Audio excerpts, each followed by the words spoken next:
मेरा नाम श्वेता है। हम 3 बहनें और 2 भाई थे। मैं सब भाई बहन में सबसे छोटी थी। मेरे सारे भाई बहनों की शादी हो चुकी थी। मेरी एक बहन की डिवोर्स हो चुकी थी क्योंकि उसका पति उसे बहुत ज़्यादा मारता पीटता था, इसलिए अब वो ससुराल से मायके में ही रहने लगी थी। अब सिर्फ शादी से मैं ही बची हुई थी। मेरे पेरेंट्स मेरे साथ साथ मेरी तलाकशुदा बहन का भी रिश्ता देख रहे थे, लेकिन तलाकशुदा होने की वजह से उसके रिश्ते नहीं आ रहे थे। मेरी तलाकशुदा बहन मुझसे 1 साल बड़ी थी और उसकी शादीशुदा जिंदगी पूरे 1 साल ही चल सकी थी। मेरी उम्र 25 साल हो गई थी। अभी तक मेरी शादी नहीं हो रही थी। अगर मेरा कोई भी रिश्ता आता तो ना जाने ऐसा क्या होता कि लड़के वाले खुद ही इनकार कर देते थे। मेरा आस पड़ोस से भी कोई रिश्ता नहीं आता था। मैं देखने में बहुत खूबसूरत थी, लेकिन फिर भी मुझे कोई पसंद नहीं करता था। मेरे अंदर कोई कमी नहीं थी, बस मेरा रिश्ता नहीं लग पा रहा था। मेरे माता पिता इस बात से बहुत परेशान हो गए थे और तो और वो जल्द से जल्द मेरी शादी भी करना चाहते थे, जबकि मेरे सारे बड़े भाई बहनों की शादी जल्दी जल्दी हो गई है और सभी की ससुराल अच्छे और अमीर परिवार के हैं। न जाने मेरे ही साथ ऐसी क्या दिक्कत थी कि कोई भी मुझसे अपने बेटे का रिश्ता करने के लिए तैयार नहीं था। एक बार तो मेरी मम्मी की दोस्त अपने बेटे का रिश्ता लेकर हमारे घर पर आई थी। उन्होंने मुझे शादी में देखा था, तभी देखते ही मुझे पसंद कर लिया था। मेरी मम्मी को उम्मीद थी कि वो जरूर मुझे अपने घर की बहू बनाएंगी, पर जब वो हमारे घर आई और उन्होंने मुझे देखा तो उन्होंने फौरन ही रिश्ता पक्का कर दिया। सारे मोहल्ले में ये बात फैल चुकी थी कि आज मेरे रिश्ते वाले आए हैं और मेरा रिश्ता फाइनली होने वाला है। 2 दिन ही गुजरे थे कि मेरी मम्मी के दोस्त का फोन आया और उन्होंने कहा कि हमें माफ करना, हम तुम्हारी बेटी को अपने घर की बहू नहीं बना सकते। ये कहकर उन्होंने रिश्ता खत्म कर दिया। मेरी फ्रेंड्स भी मुझसे सवाल करती थी कि तुम्हारी शादी ना होने की क्या वजह है। ये सब कुछ तो मुझे भी नहीं पता था। मैं अपने भाई बहन और अपने मम्मी पापा से इस बारे में सवाल करती तो वो मुझे कुछ नहीं बताते थे, क्योंकि अब मुझे बुरा लगता था कि कोई मुझसे रिश्ता नहीं करना चाहता है। मेरी तरह ही मेरी उस बहन का दुख भी था, जो बेचारी शादी होने के बाद भी दोबारा तलाक लेकर मायके आ गई थी। मेरा खूबसूरत होने का भी कोई फायदा नहीं था। जब कोई मुझे अपने घर की बहू ही नहीं बनाना चाहता था, तो फिर ऐसी भी खूबसूरती का क्या काम। मेरे माता पिता ने मोहल्ला भी बदल कर देख लिया था, फिर भी मेरे साथ यही सब कुछ लगा हुआ था। मेरी उम्र निकलती चली जा रही थी। वो तो अच्छा था कि मैं खूबसूरत थी, इस वजह से ज्यादा मेरी उम्र के बारे में पता नहीं चलता था। मेरी माँ भगवान से बहुत प्रार्थना करती थी कि उनकी एक ही तो बेटी रह गई है, अब उसकी भी शादी हो जाए और वो अपने ससुराल में सुखी रहे। मैं अपने माता पिता को अपनी तरफ से बहुत परेशान देखती थी। पेरेंट्स को तो अपने बच्चों की फिक्र होती ही है। फिर एक दिन चमत्कार हो गया और मेरे लिए एक अच्छा सा रिश्ता आ गया। उन लोगों ने मुझे देखते ही रिश्ता फाइनल कर दिया और लगभग 1 महीने के बाद मेरी जल्दी जल्दी में शादी हो गई, क्योंकि मेरे पेरेंट्स इस रिश्ते को हाथ से नहीं जाने दे सकते थे। मेरी शादी नाइयों के घर में हुई थी। अब मेरी तलाकशुदा वाली बहन ही शादी से रह गई थी और मेरे घर वाले उसके लिए भी अच्छा रिश्ता तलाश कर रहे थे, पर अभी तक उसके लिए कोई सही रिश्ता नहीं मिल सका था। मेरी बहन का नाम कनक था। मेरे माता पिता भी ज्यादा अमीर लोग नहीं थे। मेरे ससुराल में मेरी सास, जेठ और मेरे पति रहते थे। बाकी घर में कोई नहीं था। घर बहुत अच्छा बना हुआ था। मेरे पति का नाम मुकेश था और मेरे जेठ का नाम सुनील। दरअसल मेरे जेठ ने शादी नहीं की थी, वो भी नाई थे और लोगों के बाल काटते थे। दोनों भाई एक ही दुकान पर लगे हुए थे। मेरे जेठ ने अपनी माँ से कहा था कि पहले मैं अपने छोटे भाई की शादी करना चाहता हूँ, उसके बाद मैं अपनी शादी कर लूंगा। शायद किस्मत में मेरे पति की ही शादी पहले लिखी हुई थी, इसलिए पहले मेरे पति की शादी हो गई। मुकेश देखने में बहुत अच्छे थे और अब उन्होंने मुझे शादी की रात देखा तो वो मुझे देखते ही कंफ्यूज हो गए थे। उन्हें अपनी आंखों पर विश्वास नहीं हो रहा था कि उनको इतनी खूबसूरत पत्नी भी मिल सकती है। मेरे पति के हाथ पैर घबराहट की वजह से फूल गए थे। मुझे लगा कि इतना नर्वस होना तो नॉर्मल सी बात है, पर मेरा पति तो बेहोशी हो गया था। सारे रिश्तेदारों को कमरे के अंदर आना पड़ गया था। अच्छा खासा मजाक बन गया था, क्योंकि सारे मेहमान ही बहुत हंस रहे थे, पर मेरा जेठ काफी परेशान था। थोड़ी देर के बाद मेरे पति की हालत तो ठीक हो गई थी और वो ऐसे रिएक्ट कर रहे थे जैसे कोई बात ही नहीं हुई थी। फिर उसके बाद हम दोनों पति पत्नी ने प्यार भरी बातें की और फिर हम लोग सो गए। अगले दिन सारे मेहमान भी जा चुके थे और मेरी शादीशुदा जिंदगी की शुरुआत हो गई थी। शादी के अगले दिन मेरे पति के नंबर पर मेरी एक फ्रेंड की कॉल आ गई। उसने मुझे मुबारकबाद देने के लिए कॉल की थी। फिर अचानक बातों में मेरी फ्रेंड ने कहा कि तुम्हारे पति और जेठ नाई है, तुम उन्हें हमारे घर पर भेज दो। मेरे पापा और दादाजी भी बाल कटवाना चाहते हैं। मैंने अपने पति से बात की तो उन्होंने कहा हम लोग तो बिजी रहते हैं क्योंकि हम अपनी दुकान पर काम करते हैं। मैंने अपने पति के जाने के बाद इस बारे में जेठ से बात की तो उन्होंने तो एक अजीब ही बात कही कि मैं किसी के घर नहीं जाता, जिसको जो भी काम है वो हमारी दुकान पर आ सकता है। मैंने कहा भला घर जाने में बुराई ही क्या है, आपको घर जाने में ज्यादा पैसे मिलेंगे, काम तो एक जैसा ही है, दुकान हो या किसी का घर। और फिर मेरी फ्रेंड को जब पता चला कि आप लोग नाई हो तब उसने बड़ी उम्मीद के साथ मुझे फोन करके कहा कि तुम अपने पति और जेठ को भेज दो। अब आप दोनों ना सही पर दोनों में से कोई एक तो चले जाओ। मैं नहीं चाहती कि मेरी फ्रेंड के सामने मेरी बात खराब हो। मैंने कहा मेरी फ्रेंड काफी अमीर है, उसके घर चले जाओ, वहां से आपको अच्छे खासे पैसे मिल जाएंगे। पर मेरे जेठ ने साफ इनकार कर दिया। मैं अपने जेठ की जिद देखकर हैरान रह गई थी कि भला ये किस तरह की जिद थी। मैंने अपनी फ्रेंड से माफी मांग ली और कहा कि मेरे जेठ और पति दोनों ही बहुत ज्यादा बिजी हैं, इसलिए तुम्हारे घर पर नहीं आ सकते। बाद में मुझे पता चला कि मेरे जेठ किसी के भी घर जाकर काम नहीं करते, जो भी कस्टमर होता है वो उनकी दुकान पर ही आता है।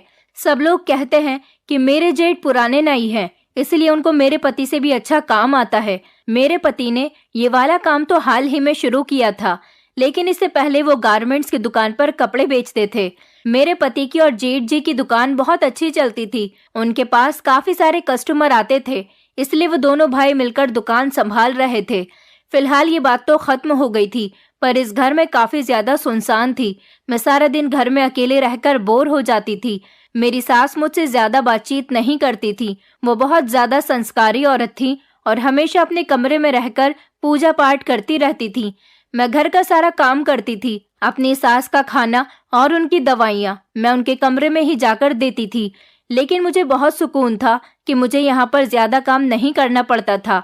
ज्यादा बड़ी फैमिली नहीं थी, इसलिए मैं जल्दी जल्दी काम करके फ्री हो जाती थी। एक सास ही तो थी, वो भी सारा दिन अपने कमरे में रहती थी और उन्हें मेरे किसी भी काम से कोई मतलब नहीं होता था। वो मेरी लाइफ में इंटरफेयर नहीं करती थी। बाकी मुझे इन सब लोगों के काम करने पर कोई एतराज नहीं होता था। एक दिन हमारे घर पर पड़ोस की ही एक औरत घर आई थी। उन्होंने मुझे देखा तो वो बहुत खुश हुई थी। वो मेरी सास से मिलने के लिए आई थी, पर मेरी सास सो रही थी, इसलिए वो मेरे पास ही मुझसे बात करने के लिए बैठ गई। वो मुझे देखकर कहने लगी, बहू तुम इतनी खूबसूरत हो, तुम्हें तो बहुत अच्छा रिश्ता मिल सकता था, तो फिर तुम यहाँ क्यों आ गई? तुम्हारे माता पिता ने कुछ सोच समझकर तुम्हारी शादी नहीं की क्या? खूबसूरत लड़कियों के रिश्ते तो बड़ी आसानी से और अपने लोगों के यहाँ ही लग जाते हैं। मैंने कहा कि ये सब तो भगवान की मर्जी की बात है, उसने जिसके साथ जोड़ी बनाई होगी शादी तो उसी के साथ ही होनी है ना। थोड़ी देर के बाद मेरी सास जाग गई तो वो उनके कमरे में ही बातें करने के लिए चली गई थी। उनका चाय नाश्ता मैं करा चुकी थी। उस पड़ोसन के जाने के बाद मेरी सास ने मुझसे कहा कि ऐसे लोगों से बचकर रहना, ये इधर की बात उधर करने में बहुत माहिर हैं। मैंने भी अपनी सास से कहा कि ठीक है। रात को मेरा पति घर आ चुका था। उन्हें खाना दिया तो उन्होंने मुझसे खाना खाते खाते एक दो बातें की। उसके बाद कमरे में सोने के लिए चले गए थे। मेरे पति के साथ जब से वो बेहोश होने वाला मैटर हुआ था, वो मेरे करीब नहीं आ रहे थे, बस दूर दूर से ही मुझसे बात करते थे। उन्हें डर था कि वो कहीं फिर से बेहोश न हो जाएं। मैंने उस दिन के बाद से इस टॉपिक पर कोई बात नहीं की थी, पर इस घर में मेरे लिए टाइम गुजारना बहुत मुश्किल हो रहा था। मुझे नई नई शादी वाली कोई फीलिंग ही नहीं आ रही थी। न पति कोई प्यार मोहब्बत कर रहा था, न सास मेरे साथ ज्यादा बातचीत करती थी, और न ही मेरा पति मुझे कहीं घर से बाहर घुमाने फिराने के लिए ले गया था। मेरे पति और जेठ सुबह को अपनी दुकान पर जाते और शाम को 6 बजे तक घर वापस आते थे। मेरे पास करने को ज्यादा काम नहीं होता था और कोई ऐसा काम नहीं था जिससे मैं थोड़ा अपना ध्यान बटा पाती। भगवान ने मुझे सूरत और शक्ल तो बहुत अच्छी दी थी, लेकिन हुनर मेरे अंदर कोई भी नहीं था। न मैं ज्यादा पढ़ी लिखी थी और न ही मुझे सिलाई कढ़ाई जैसा कोई काम आता था जो मैं घर बैठकर कर लेती। एक दिन मैंने अपने जेठ को देखा। वो अपने काम से आते ही फोन में बहुत बिजी थे, जैसे कोई जरूरी चीज देख रहे हों। मैं अपने जेठ के पीछे जाकर बैठ गई कि चलो मैं यहाँ धूप में बैठकर सब्जी काट लेती हूँ। पर जैसे ही मेरे जेठ को महसूस हुआ कि मैं उनके पीछे बैठ गई हूँ और मेरी नज़र उनके फ़ोन पर पड़ सकती है, वो वहाँ से उठकर फौरन ही चले गए और दूसरी तरफ दीवार से टेक लगाकर बैठ गए। मैंने अपने जेठ से बड़े प्यार से कहा, भैया मुझे भी दिखाइए ज़रा, आप मोबाइल में क्या देख रहे हैं? यहाँ तो घर में देखने के लिए टीवी भी नहीं है। तो मेरे जेठ कहने लगे कि इसमें तुम्हारे देखने जैसा कुछ नहीं है। मुझे अपने जेठ पर बहुत गुस्सा आया। मेरे पति के पास भी तो स्मार्टफोन नहीं था। उन्होंने तो पुराने जमाने का कीपैड ही अपने पास रखा हुआ था। वो कहते थे कि मुझे टाइम नहीं मिलता है मोबाइल चलाने का। मैंने उनसे कहा था, लेकिन मेरे पास घर में काफी टाइम होता है, मैं ज्यादातर फ्री ही रहती हूँ, मुझे स्मार्टफोन दिला दो। पहले तो उन्होंने मना कर दिया, लेकिन जब मैंने उनसे बहुत जिद की तो कहा कि मैं अगले महीने ला दूंगा। मैं इस बात से बहुत खुश हो गई थी। एक दिन मुझे पता चला कि मेरी मोहल्ले की दोस्त की शादी है और उसने मुझे मेरे घर आकर इनवाइट किया था। वो मेरे मोहल्ले की दोस्त थी, लेकिन मैंने अपने पति से कहा कि वो मेरी बहुत पक्की सहेली है, ताकि वो मुझे उसकी शादी में जाने की परमिशन दे दे। मेरे पति ने मुझे शादी में जाने की परमिशन दे दी और मैं खूब अच्छे से तैयार होकर उसकी शादी में चली गई थी। हम लड़कियों के लिए यही तो एंजॉयमेंट होती है, जबकि पति हमेशा यही समझते हैं कि हम उनको दिखाने के लिए तैयार होती हैं, जबकि असल बात तो ये होती है कि हम लड़कियां एक दूसरे को दिखाने के लिए अच्छी तरह से तैयार होती हैं कि किस किस के पास ज्यादा अच्छे कपड़े हैं और कौन ज्यादा खूबसूरत लगती है। और मैं तो पहले से ही बहुत खूबसूरत थी और शादी में भी वही हुआ।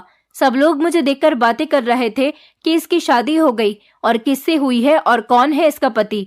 मेरे पति शादी में नहीं आए थे क्योंकि उनके पास टाइम नहीं था। कुछ औरतें आपस में बातें कर रही थी कि कौन है इतना हिम्मत वाला कि इसने इस बिगड़ी हुई लड़की से शादी कर ली, वो बेचारा कौन है। उन औरतों की बातें मुझे समझ नहीं आ रही थी और उनकी बातों से मेरा दिल जल रहा था। उनकी बातें मुझसे बर्दाश्त नहीं हुई और मैं जल्दी ही घर पर आ गई थी। मैंने खाना भी नहीं खाया था। मेरे पति ने पूछा कि शादी में क्या क्या किया, तो मैंने कहा कि बहुत मजा आया। सब लोग मेरी तारीफ कर रहे थे, सब मुझे ही देख रहे थे कि मैं आपकी पत्नी हूँ और इतनी प्यारी, बस आपको ही नजर नहीं आती और आप मुझसे दूर दूर रहते हो। मेरे पति ने कहा कि अब दूर नहीं रहूंगा, तुम सच में बहुत खूबसूरत हो। आज पहली बार मेरे पति ने मेरी तारीफ की तो मुझे बहुत अच्छा लगा था। अब मेरी जिंदगी के दिन अच्छे गुजर रहे थे। पति की नजदीकियां बढ़ने लगी तो मैंने उन्हें बताया कि न जाने क्यों सब लोग मुझसे दूर दूर भागते हैं। कुछ लोग तो मुझे देखते ही अपने आप बातें करने लग जाते हैं, जबकि मेरा तो कोई सीक्रेट भी नहीं है। कोई मेरा ऐसा मैटर नहीं है जिसको मुझे किसी से छुपाना पड़ता। मेरे पति ने कहा कि अच्छा चलो छोड़ दो इन बातों को, और अच्छी बात है कि किसी ने तुम्हें पसंद नहीं किया, वरना मेरा क्या होता। अब मेरा पति मेरे साथ ठीक था तो सब कुछ ठीक ठाक ही चल रहा था, पर मेरा जेठ बहुत ही अजीब इंसान था। पता नहीं उसे किस बात का घमंड था। उनकी शक्लो सूरत भी बस नॉर्मल सी ही थी। रंग तो उनका बहुत काला था और मेरे पति काफी गोरे चिट्टे थे। उनकी बहुत ही अजीब हरकतें थी और मेरी तो समझ नहीं आता था कि वो शादी क्यों नहीं कर लेते, जबकि उनकी काफी उम्र हो गई थी। वो तो हाथ मुंह धोकर मेरे पीछे पड़ गए थे, मेरी हर बात पर नजर रखते थे। ऐसा लगता था उनकी आंखें मुझ पर ही टिकी रहती हैं, जैसे वो मेरी किसी बात को पकड़ने की तलाश में है। पर ऐसा क्यों था? मैं तो ऐसा कोई काम नहीं करती थी। वो तो किसी जासूस की तरह मेरे पीछे पड़े रहते थे, जबकि शादी के शुरू के दिनों में ऐसा कुछ भी नहीं था। फिर अचानक मेरे जेठ को ऐसा क्या हो गया था? खुद तो मेरा जेठ सारी रात मोबाइल पर लगा रहता था, कमरा बंद करके सोता था, जबकि उनका क्या काम था कि वो कमरा बंद करके सोए। कभी कभी दोनों भाई आपस में साथ बैठे होते और मेरे बारे में ही बातें कर रहे होते थे।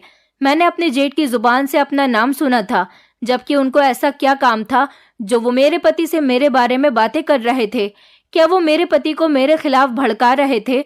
लेकिन इतना सब होने के बाद भी मेरा पति मेरे साथ कोई ऐसी वैसी हरकत तो नहीं करता था। इसका मतलब कि हर बार मेरे जेठ का प्लान नाकामयाब हो जाता था। धीरे धीरे मुझे अपने जेठ से नफरत होने लगी थी, क्योंकि बड़ी मुश्किल से तो मेरे पति के साथ मेरा रिलेशन ठीक हुआ था और वो अब हमारी खुशियों के पीछे पड़ गए थे। आखिर वो ऐसा क्यों कर रहे थे? एक दिन तो बहुत ही अजीब हुआ था, और वो ये कि आधी रात को जब मेरी अचानक से आंख खुली तो मेरे पति बिस्तर पर मौजूद नहीं थे।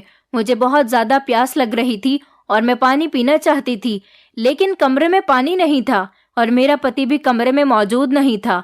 मैंने बाथरूम में देखा तो बाथरूम का दरवाजा भी खुला हुआ था, मतलब कि मेरा पति वहां पर भी मौजूद नहीं था।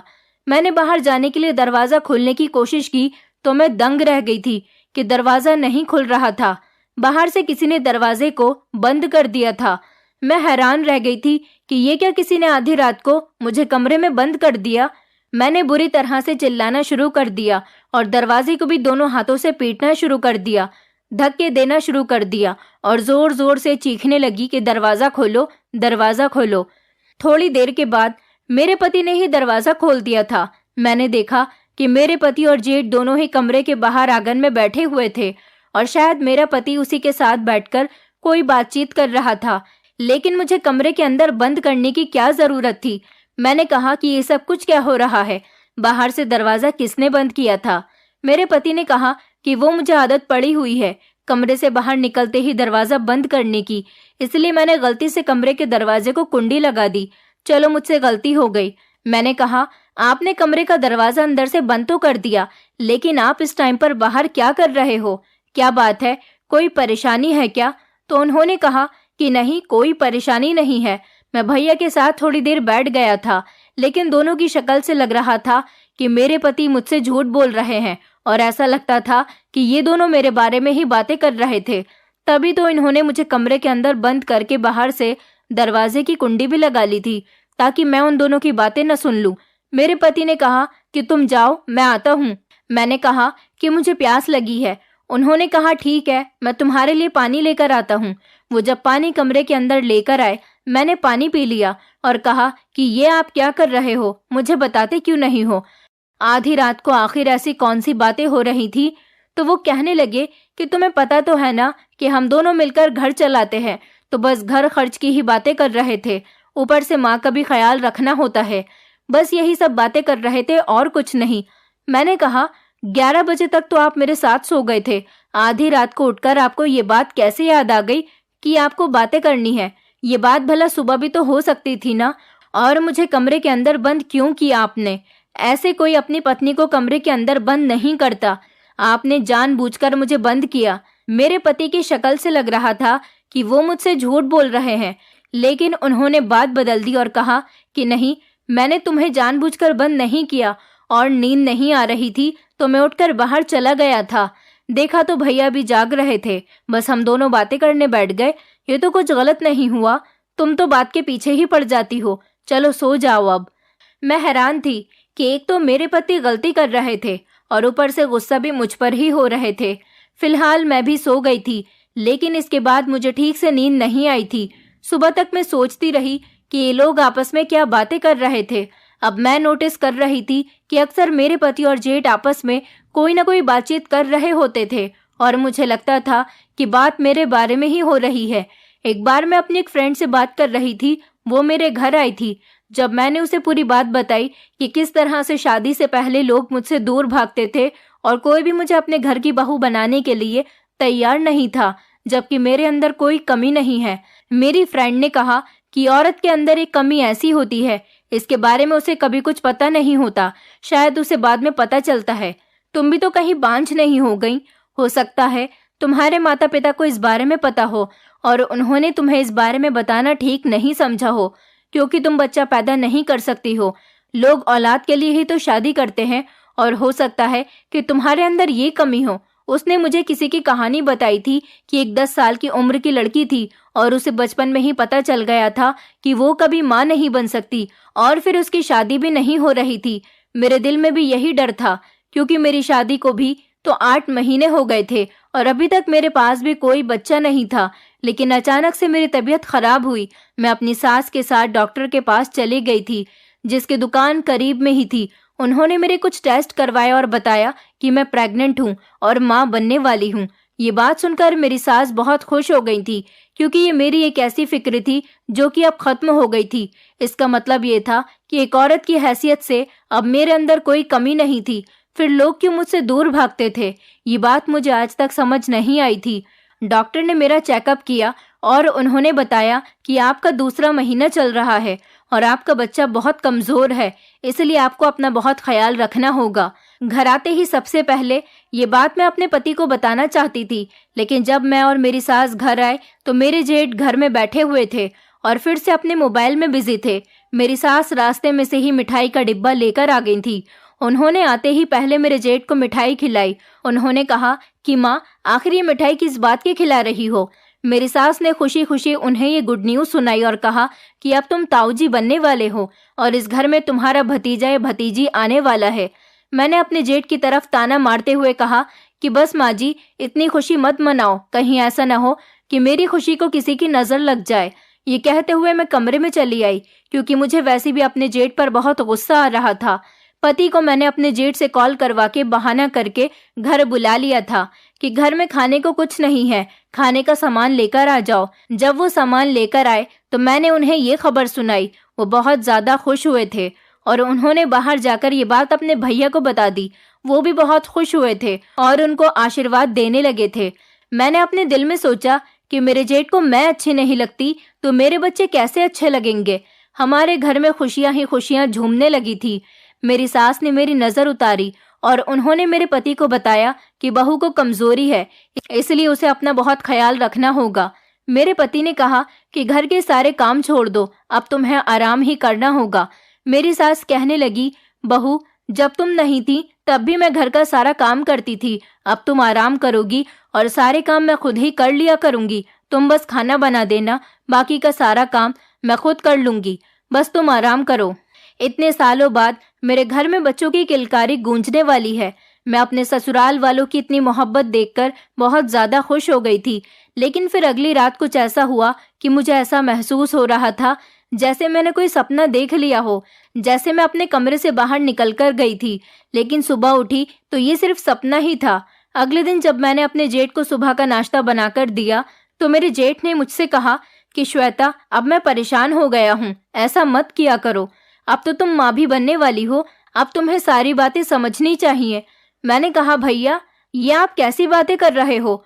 उन्होंने मेरी किसी बात का कोई जवाब नहीं दिया और वो इतना कहकर वहां से उठकर चले गए थे। मुझे समझ नहीं आ रहा था कि वो आखिर किस बारे में बातें कर रहे थे कि अब तो ये सब कुछ मत करो, मैं तंग आ गया हूँ। मैं ऐसा क्या कर रही थी और उसका नुकसान मेरे जेठ को हो रहा था जिससे वो तंग आ गए थे। मैंने ये बात अपने पति को बताई कि आखिर भैया का इस बात से क्या मतलब है और वो मुझे ऐसी बातें क्यों कहकर गए। लेकिन मैं क्या करती, मुझे कुछ समझ नहीं आ रहा था। फिलहाल मैंने इस बात पर कोई एक्शन नहीं लिया और मेरे पति ने भी कहा था कि मैं भैया से खुद बात कर लूंगा। एक दिन मैं अपने जेठ के कमरे की सफाई कर रही थी, तभी अचानक मुझे उनके कमरे के फर्श पर एक पर्चा पड़ा हुआ मिला। मैंने उसे खोलकर देखा तो मैं हैरान रह गई थी। इस पर किसी का नंबर लिखा हुआ था। मैंने उसे संभालकर टेबल पर रख दिया था, लेकिन फिर मैंने दोबारा से वो पर्चा उठाया और खोलकर देखा। ये नंबर मुझे जाना पहचाना सा लग रहा था और फाइनली मैं इस नंबर को पहचान भी गई थी। ये तो मेरी बहन का नंबर था, कनक का, जो तलाक लेकर अपने पति से झगड़ा करके घर पर आ गई थी। लेकिन मेरी बहन का नंबर आखिर मेरे जेठ के पास क्या कर रहा था। मैं परेशान हो गई थी और सोचने लगी थी और मुझे बहुत गुस्सा आ रहा था कि मेरी बहन का नंबर मेरे जेठ के पास क्यों है और इन दोनों का आपस में क्या कांटेक्ट है। मैंने फौरन ही अपने पति के मोबाइल से अपनी बहन को कॉल किया और उससे कहा कि मेरे जेठ के कमरे से तुम्हारा नंबर मिला है। मैं समझ गई थी कि मेरी तलाकशुदा बहन का अफेयर मेरे जेठ के साथ चल रहा है, तभी तो उनके कमरे से मुझे मेरी बहन का नंबर मिला। इसलिए मैंने अपनी बहन को फ़ोन किया और मैंने जब अपनी बहन के नंबर पर फ़ोन किया तो मेरी मम्मी ने कॉल रिसीव की थी। मैंने मम्मी से कहा कि कनक का नंबर मेरे जेठ के कमरे से मिला है, अब मैं इस बारे में कनक से घर पर आकर ही बात करूंगी। मेरी मम्मी ने कहा, तुम्हें घर आने की कोई ज़रूरत नहीं, तमाशा मत बनाओ। मैंने कहा कि तो फिर कनक को क्या काम है मेरे जेठ के साथ, क्या कनक मेरे जेठ से बातें करती है। मम्मी ने कहा, खामोश हो जाओ और अपने काम से काम रखो। ये कहकर मम्मी ने कॉल कट कर दी। अब मैं समझ गई थी कि इन दोनों का कोई ना कोई तो चक्कर चल रहा है। मैं नहीं चाहती थी कि मेरी बहन का कोई भी रिश्ता मेरे जेठ के साथ हो, क्योंकि मुझे अपना जेठ बिल्कुल भी पसंद नहीं था। इसलिए मैं अपनी बहन को अपने जेठ से बचाकर रखना चाहती थी। मैंने अगले ही दिन अपनी सास और पति को बिठाकर सारी बात बताई। मैंने अपने चेहरे पर कोई भी गुस्सा नहीं लाया हुआ था, बल्कि बहुत ही प्यार और तसल्ली से बात की थी। मैं नहीं चाहती थी कि मेरी सास को अपने बेटे की बात सुनकर बुरा लगे। मौके पर ही मेरे जेठ भी आ गए थे, तो मैंने उनसे सवाल किया कि ये सब कुछ क्या हो रहा है और उनको ये भी बता दिया कि क्या इस बारे में मेरी मम्मी भी जानती हैं। मेरे जेठ ने कहा कि श्वेता, दरअसल मैं तुम्हारी तलाकशुदा बहन के साथ शादी करना चाहता हूँ और मैं उसे पसंद करने लगा हूँ। हाँ, ये गलत बात है कि मुझे इस बारे में तुम्हें पहले ही बता देना चाहिए था। मैंने उसे तुम्हारी शादी में पसंद किया था जब मुझे पता चला कि उसकी तलाक हो गई थी और उसका पति उसे बहुत मारता था। तुम्हारी बहन बहुत मासूम है, मुझे उसकी मासूमियत अच्छी लगी थी, इसीलिए मैंने फैसला किया कि मैं इससे शादी करूंगा और इसे अपने घर में जगह दूंगा। हम दोनों की आपस में बातचीत होने लगी, लेकिन फिर तुम्हारी शादी के कुछ दिनों के बाद मुझे कनक ने एक ऐसी बात बताई जिसे सुनकर मैं हैरान रह गया था। मैंने बड़ी हैरानी से अपने जेठ की तरफ देखते हुए कहा कि कौन सी बात है मेरी, ऐसी कोई बात नहीं है जिससे आपको हैरान होना पड़े। मैंने अपने पति और सास की तरफ देखकर कहा, मेरी ऐसी कोई बात नहीं है। मैं उन लड़कियों में से नहीं हूँ जिनका कोई मैटर हो। मेरा कोई बॉयफ्रेंड भी नहीं था। मेरी तो कभी किसी लड़के के साथ फ्रेंडशिप भी नहीं हुई। मैंने अपने जेठ की तरफ रिक्वेस्ट करते हुए कहा कि बताइए कि मेरी बहन ने आपको क्या बताया है जिसकी वजह से आप हैरान हो गए हो, और मुझे पता है कि आप मेरी बहन के कहने की वजह से ही मुझ पर अपनी नजर रखने लगे थे। मेरी बहन ने आपको जो भी बताया वो झूठ ही होगा, क्योंकि मैं उससे कहीं ज्यादा खूबसूरत हूँ।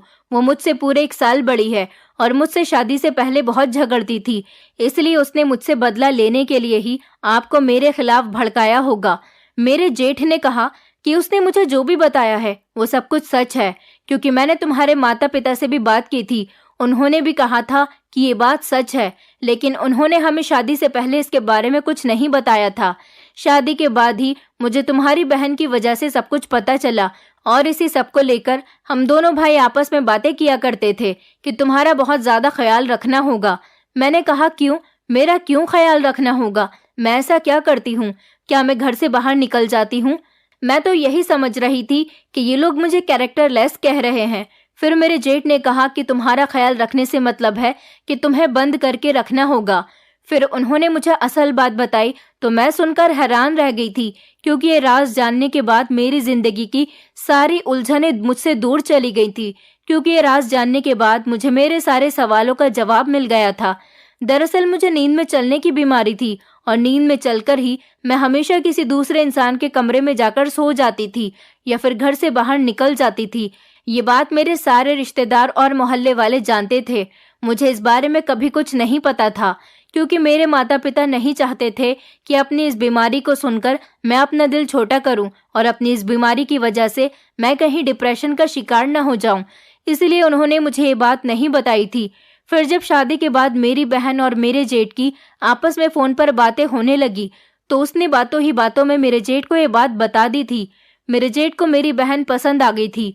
उन्होंने मेरी शादी में ही उसको पसंद कर लिया था, और मेरी बहन भी मेरे जेठ के साथ शादी करने के लिए तैयार थी।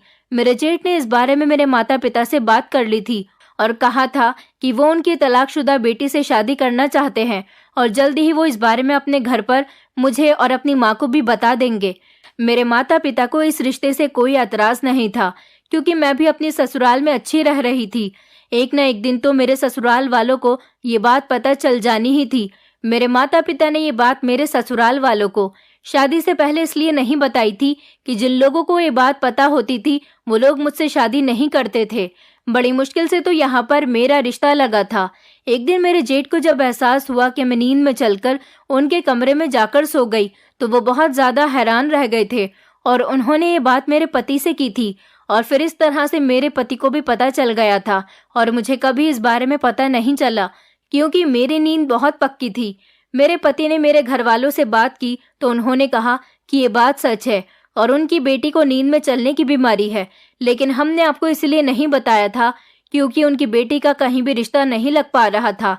जब मैं 16 साल की थी तो एक दिन मैं नींद में अपने चाचा के बेटे के कमरे में जाकर सो गई थी। मेरी चाची तो वैसे भी बहुत बुरी औरत थी।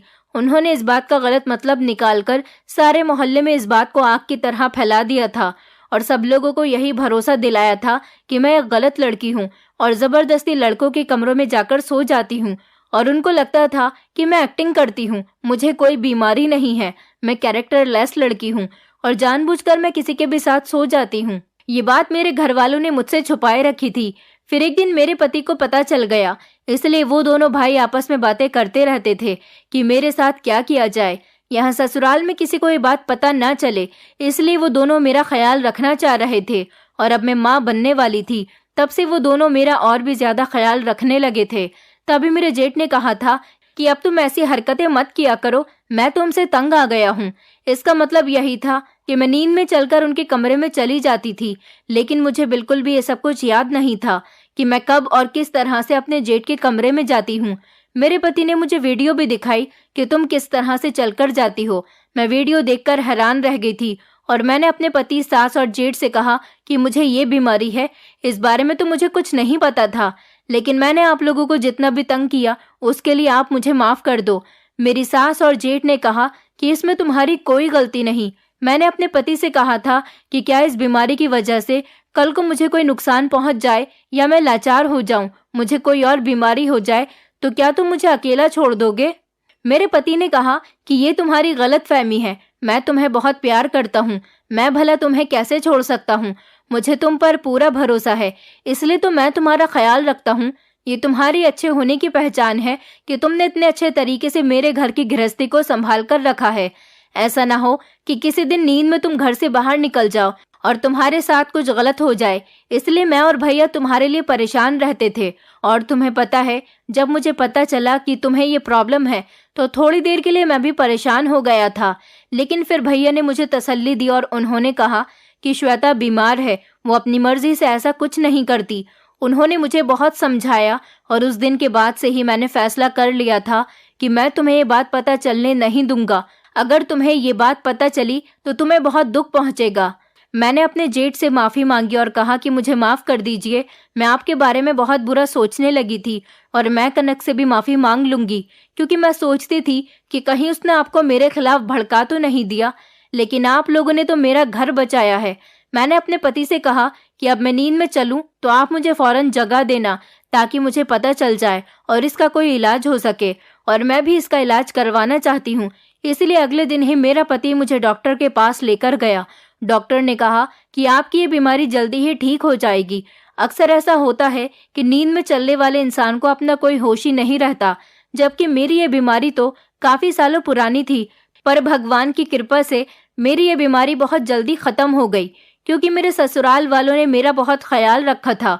मेरी सास बहुत अच्छी औरत थी और मेरे जेठ ने भी मेरा बहुत ख्याल रखा था। अब वक्त था तो सिर्फ मेरा बच्चा पैदा होने का। किसी तरह से 9 महीने पूरे हो गए थे और मैंने एक नन्ही सी परी को जन्म दिया था, जिसे देखकर मेरे घर वाले बहुत खुश हुए थे। मेरी सास तो फूली नहीं समा रही थी, क्योंकि भगवान ने उन्हें कोई बेटी नहीं दी थी।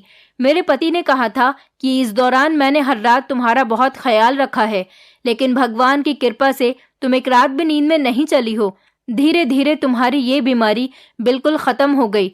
अब एक एक करके हमारी जिंदगी में खुशियां आनी शुरू हो गई थी। मेरी तलाकशुदा बहन का भी घर बस गया था। मेरे जेठ के साथ उनकी शादी बहुत धूमधाम से कर दी गई थी। अब हम दोनों बहनें अपने एक ही परिवार में बहुत ज्यादा खुशी खुशी रहते हैं। दोस्तों, उम्मीद करती हूँ आपको हमारी कहानी पसंद आई होगी। कहानी पसंद आई है तो वीडियो को लाइक करें, चैनल पर नए हैं तो चैनल को सब्सक्राइब करें और हाँ, नोटिफिकेशन बेल को जरूर दबाएं ताकि अगली अपडेट सबसे पहले आपको मिले।